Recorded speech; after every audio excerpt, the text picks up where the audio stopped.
Greetings and welcome to my dear Pisces. This is Ron from Tarot of the Twin Sun. Welcome to the channel. Tarot of the Twin Sun is a functional division within the Order of the Twin Sun. I do welcome you. My name is Ron. Today we shall be doing a energy reading for the zodiac sign of Pisces. The 12th house is open. The 12th house is essentially the gateway into massive modes of spiritual dissolution, the ability to externalize in a very objective, detached way, and to dissolve into the ether or the veil, to truly become invested with externalized ways of really losing oneself. That is the energy of the 12th house, a deeper spirituality that stems from the release from organizations as well, the principles of deeper compassion or spiritual nature in general. We'll go ahead and get started. The tool I'm using today is a 9-card spread known as the Great Mirror. The Great Mirror is essentially a way of seeing karmic interaction between you and someone else or something else. The object of affection, or rather the significant other, appears. And through the mirror, you can see how both of you may interact or interrelate. This shall not resonate for everyone. I don't intend it to. However, for those who find it at least a bit edifying, please use whatever you can in terms of its guidance. My work is from the light, and please take only what you will. I do appreciate you showing up. For those of you new, please like or subscribe as you so deem fit for further content. I do appreciate your support. I am also available for private readings. We'll go ahead and get started now.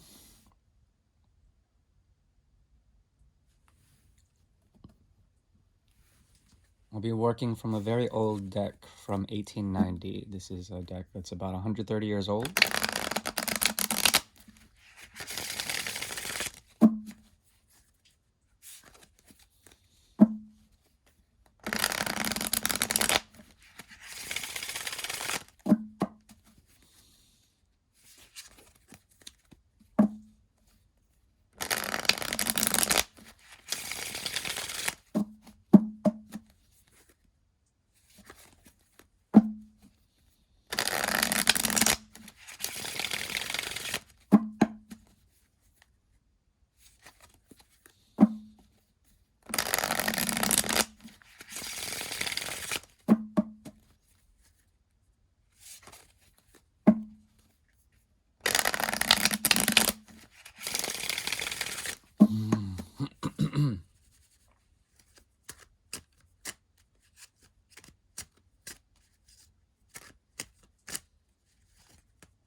Immediately, I'm feeling a type of expansion, or perhaps a need to crystallize in some sort of way your image when it comes to this. There's an element of silence, but also a way of really crystallizing, as I've mentioned. There's a statuesque or statutory, rather not statutory, statuary way of becoming crystallized, really bringing in thoughts and making them strongly formed, so as not to be searching for anything. There's a feeling of a type of, there's a penchant for indecision here. There's a liking to a type of poise, a poise that stands very much in abstraction, and because of such, you are being worshipped. There's something about you that is being worshipped right now. In terms of idolatry, you become something of a person, place, or thing to them that is on a pedestal in some sort of way. In this respect, yes, the poise does come out through a type of Librian or Libraic way of coming to formulation of thoughts, of truths, of really standing in the duality of things and trying to understand your place within dualism between different polarities of dark or light or right or wrong. You are becoming very precise and no longer looking to really make communication. Or it could be that you're no longer looking to trying to say your truth. You're more becoming an example of living your truth, whatever that may mean for you. And therein lies the quarrel, because actually it's not a quarrel. I take that back. There's a silence about you that is rooted in knowing as opposed to thinking. Okay, because of such, you may be, please don't take offense to this, may be seen as a bit of someone who may be a bit arrogant in what they're doing or what they're thinking.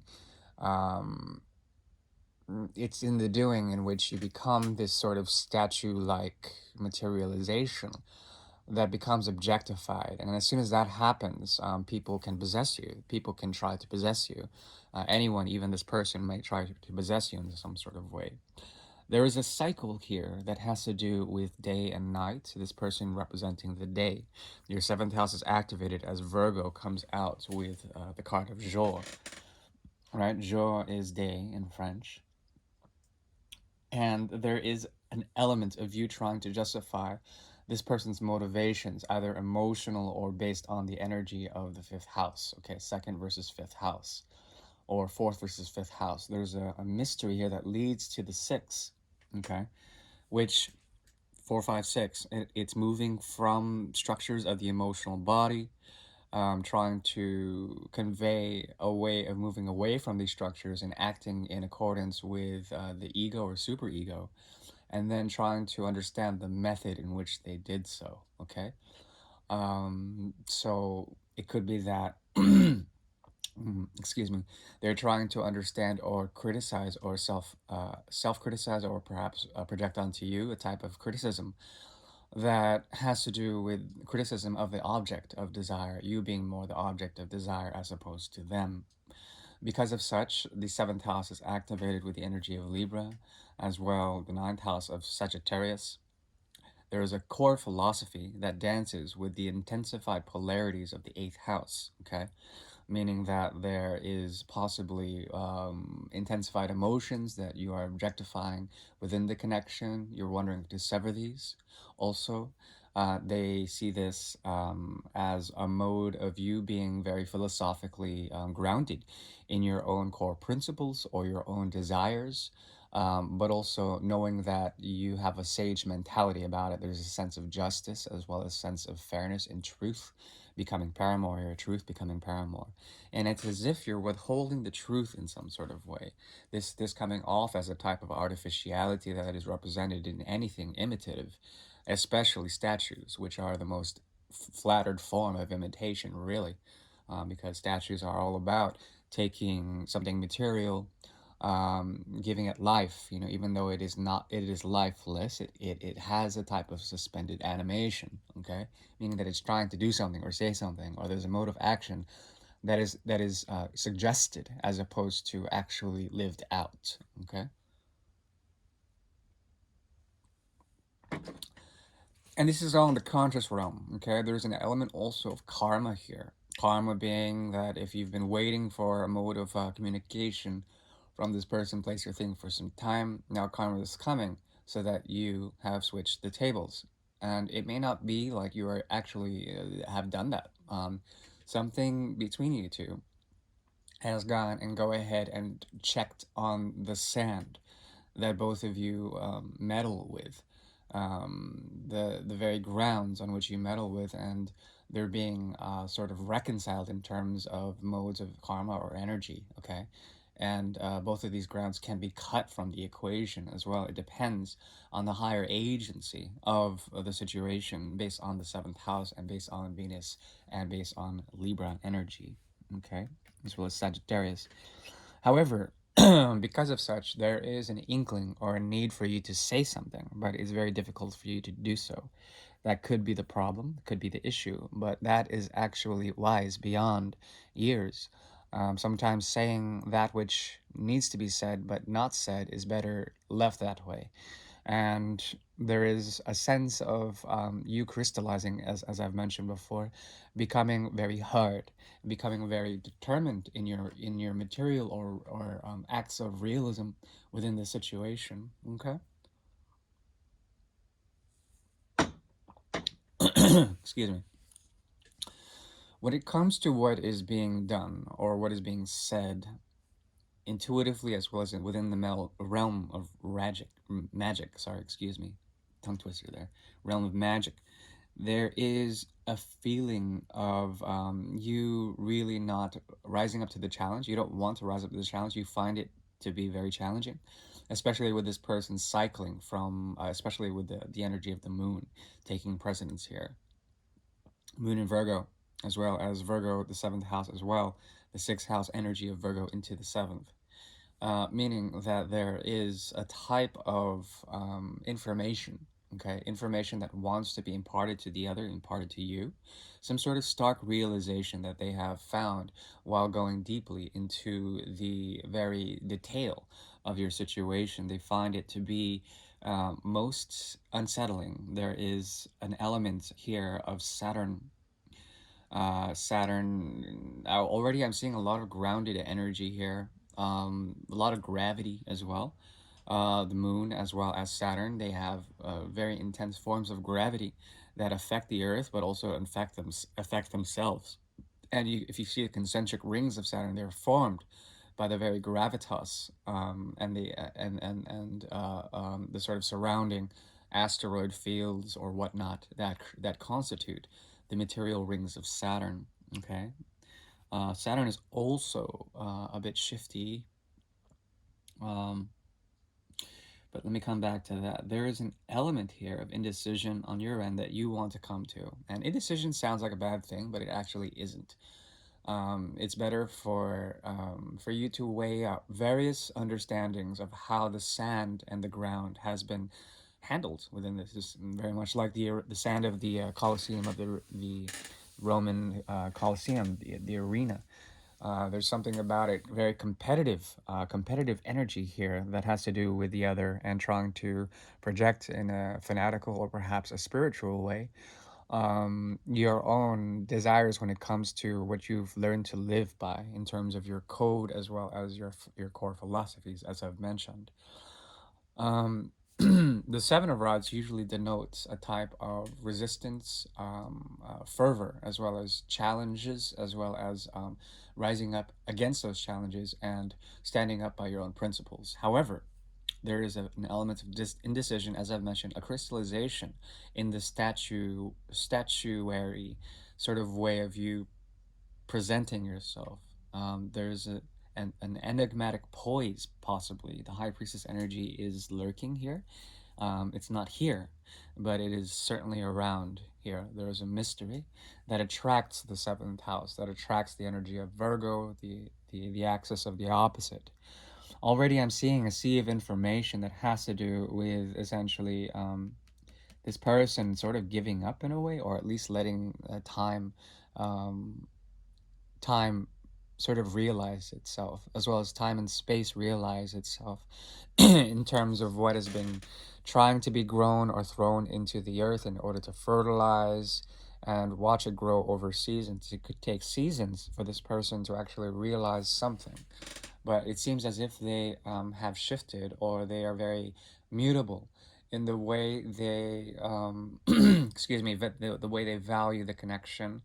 There's something about the harvest moon as well as ways of seeing or sowing accordingly so that harvest moon can produce as much as it does, you know. um, Excuse me. In effect, what is here is a dance between Saturn and Jupiter. And as you guys know, or if you've been keeping up in terms of the savviness of modern astrology, a great conjunction has been affecting most people in general, especially with the eclipse cycles and the conjunction between Jupiter and Saturn, the great teachers of the sky here. Saturn is here, or rather Jupiter, and Saturn. There is something about the present humanity that is being come into question. Something about this person is being affected by their own humanity, and it acts as a type of compression or a type of purification process for them, straining. They're trying to be a type of connoisseur, or in a lesser term, a type of what do you call it when someone's an art collector, or someone who works in an art gallery. They're selecting. They're selecting essentially the way they project, or the way they self-represent their humanity. They want to be grounded, which is very, very endearing, considering the actual gravity they have towards you is quite sufficient. It's quite impactful, and there's something about their own moods that affect you. So you have to. That's why I think you've been taking this very silent approach, this very Libraic approach, this way of excuse me, attending to your own opposite polarities, or your own thoughts, your own dimensions of the human experience, but still being very detached from it in almost an Aquarian way, or that of the mode of Pisces in the High Priestess energy. Okay. Um, in doing so, what culminates is a sense of ambition or drive. The Six of Pentacles is in reverse here. Jupiter is in reverse, meaning that Jupiter is being in debt, not in, possibly in detriment, but most certainly Jupiter is being controlled in a way here. Okay, and Jupiter doesn't like that. When he does this, it becomes explosive, becomes ambitious. It's like, I can do better. You know, the Six of Pentacles usually indicates balance. Okay, there's something that you guys are both working on, which I don't totally agree with, that is trying to shift the scales, and make things a little bit more imbalanced in a way. There is a joint harmony here that has to do with fighting against the system, or fighting against what is socially standard for both of you in this situation, and trying to fight against it, trying to work against the hands of fate. And there are two hands here that work on two different sides that create the structures, like dual pyramids or dual towers that may potentially fall in the uh, the time lapse of things. So you have to be careful. That's what I'm trying to get to here. This person is grounded, or is trying to be grounded, but then they're very moody about their groundedness. They're shifting in and out. They're very self-critical, could be self-sabotaging according to what they think would be the most practical or reasonable way of approaching the situation. Because of such, there's an element here of great caution, and even that is in effect, that cautious conservative attitude is going against the very power system that creates this and sustains this connection in general. Okay, so the advice is to not fight it, to let go, or perhaps yes, you can act in dignity and grace. Perhaps that's a way as well. But as I've mentioned, as you do this, this person sets you onto a pedestal. Okay, they set you into that statuary sort of poise. Okay, which can be worshipped, and that is not a very healthy thing, considering this person will immediately cast you into a higher sort of, they will empower you in some sort of way, and whether or not you are justified to get that power may be questionable. It may be unnecessary in a way.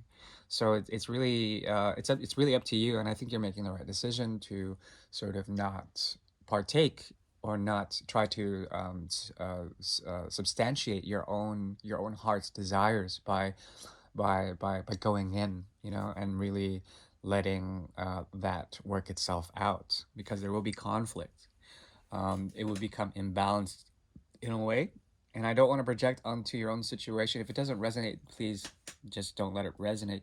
However, what I'm seeing here is that there is a very strong rebellious quality, or perhaps a need to give or take in a very polarized way. And I think one of the turns is becoming very much, it's very much taking full force. And I think this person is trying to give to you in some sort of way, emotional content, perhaps serve you some criticism, perhaps trying to, very practically do something. But as I've mentioned here, the Seven of Pentacles on their end, it's something that they want for some reason. They want to bury the situation for some reason. And for some reason, there's a possibility for you to not want to hear that, to be in a form of denial. And I'm not saying that you are, but if you are, it's very important to understand the very nature of such a thing. If you were to be blindfolded, surrounded by swords, say, that card doesn't come up. There is a possibility for you to find the truth, to really sever the connection or sever anything that does not have proper weight. Okay, proper weight or gravitas. Okay, now whether or not this person still means something to you, it really is up to you. Um, there's something very heady about the situation, meaning that your thoughts have somewhat not realized yet the absolute truth that has been eluding you in this situation. You are in the throne of power. As I mentioned, you are statuary, you are like a statue, but there's something about you that is trying to understand and possibly wield the sword of truth in order to cut something out, but you don't know what it is. It could be that this person also has a mode of hiding or a mode of waxing and waning in terms of their energetic commitments or resources that they may try to give you. But there we have it, I think you have something to learn from this experience so far. Ooh, in terms of the greater karma as well as the unconscious connection here, once again, there's a lot of Virgo in this person. Virgo, yeah, big time Virgo. So your seventh house, this is a lover or a very close friend or a very close relative. There's a feeling of them being much like a father who is lost in the external world. That has become something of a traitor to you, and this may be an inkling that you've had since meeting this person or meeting them in past lives, for example. They need to give you or impart on you some form of wisdom that comes through the energy of the hermit or la eremitière, or in French traître, which is the element of the traitor. Okay, very negative light is painted onto this person in that respect. But they have some form of secret information or twin flame or some sort of brightness to them, okay, that they need to impart on you because they have the element of the old soul within them. It could be that they have incarnated in the past in a mirror-like situation in the energy of Pisces and now have moved into the polar opposite. That is a very common motif that happens in reincarnation, at least as far as my studies are concerned. Those are very limited studies, it's just an intuitive hit. Usually I find that Pisces and Virgo are usually enmeshed in the very veil, the fabric of Maya or the fabric of illusion, okay? The materialism of things, seeing how things are related in their finer details to the great sea of information of the great sea of spirituality, and that is the dance between it's an informed dance between Virgo and Pisces energy. Okay, there is also an inner philosopher here that they haven't shared their philosophy with you, and I think there's something about you that wants to, but then can't give accordingly. There's something that wants to, like an inner child that wants to reach out to this person, but cannot for some reason truly give something because of the very nature of what they're giving. It is part of the illusion of trying to tip scales or trying to weigh out different things, and the very offer seems like a joke in some sort of way. especially to someone as callous and someone as morose, or perhaps someone as jaded in a way. There's a strong jaded energy to this person. But you know, jade is green, and there is an element of desire, and when it comes to that, it's we always desire what we cannot have, and even the very offers of communication or truth, or the import of our own energy to this person may not even may not even sustain them in some sort of way. They can be very thirsty in that respect, especially when the hermit is very much lost in the wilderness. They become feral, they become wild men in that respect. Um, but there still is an inkling, a type of romance that is based on compassion mostly, and your inner child, or the part inside of you that is trying to express itself in a compassionate way, is also very it's dignified, but also it has this statuary sort of statue like appearance, like someone who's trying, you know. Um, and it's very endearing. I think you should really give this situation a break. At least, or not try to think about it too much, not try to substantiate yourself um, too much within the situation, considering there is a parfum contentement, perfect contentment within this, in terms of the soul level, meaning that there is an offer that they want to give you, but as they do so, they reach the Six of Pentacles, and then it becomes imbalanced. Okay, for the time being, that's how it feels.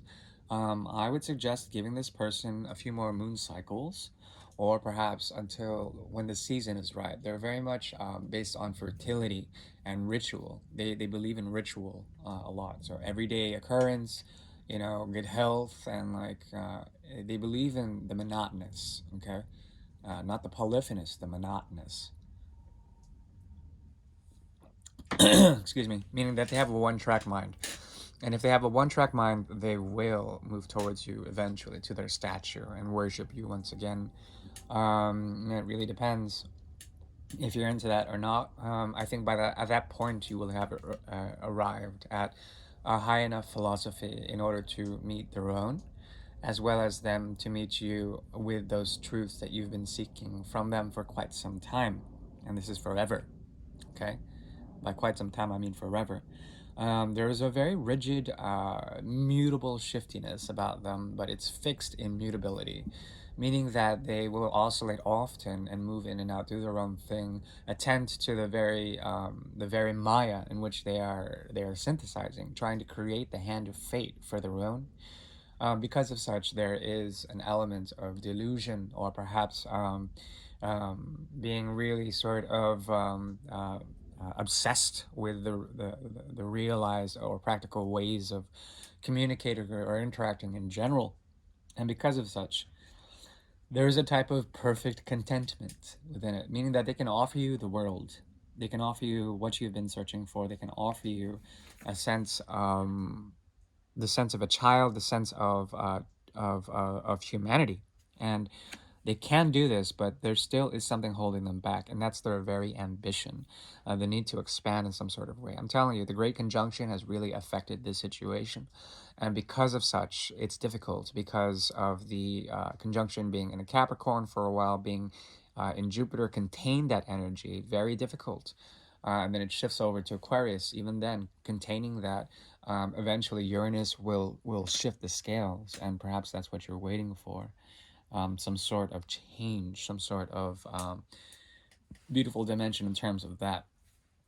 Okay, in terms of advice, there is a type of force majeure as well as a fulfillment that comes through the hard work of this connection and really working hard on the connection. Okay, the element of Saturn is strong within the connection, as well as Libra, and because of such, there's harmony between Saturn and Venus. Okay, meaning that and Venus is Saturn's favorite, so this person favors you and your philosophies as well as your sort of truth, but you're not giving them the entire truth, and because of such, they're seeing you as an element of hard work, and they like that. but also there is a perverse quality to it because it's hard work towards a deity, and you being that deity disempowers both of you, disenfranchises both of you. There's difficulty in actually living up to the desires of the North Node as well. The need to attend to the very detail of your seventh house is very difficult, considering there are communications between Mercury and the Moon that are actually informing you from the ether. And with this, the changeability of certain things, it creates imbalance within the sexes, okay, between the genders. That's the thing, because Mercury is androgynous and the moon is definitely feminine. There is a type, and because the moon shifts, there's like a complexion here that leads to a lot of passivity on both sexes. Okay, passivity, passivity, meaning that there's a passive stance of passive energy within this in general. I would go deeper, but to do so would be just going further into the realm of Maya. I think I have served those who are still here. Please like, I do appreciate your likes. If you've disliked, I also respect your dislikes. Please be honest. Thank you very much. And once again, I am Ron from Terror of the Twin Suns signing out. Please hit me up if you would like a private reading. Thank you. Bye.